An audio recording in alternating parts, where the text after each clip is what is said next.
चिया नखाने के खाने चिया खारा हो चिया खाइसकेको छ पर्दैन तपाईँ खानु पर्दैन आमा पर्दैन अब भइसक्यो अब मैला खाएर आइसकेँ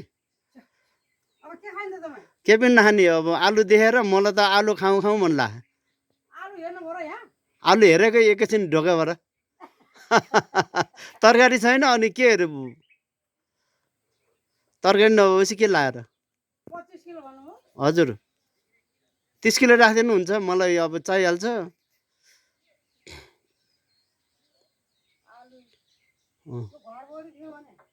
त्यो त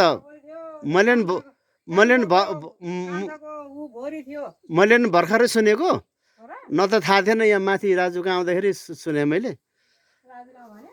राजुले भनेपछि अनि थाहा भयो मलाई त हजुर राजुले कुरा गरेको थियो यहाँ माथि राजुले अनि मलाई थाहा थिएन अहिले थाहा भयो क्या मैले म जान्छु आमा हस्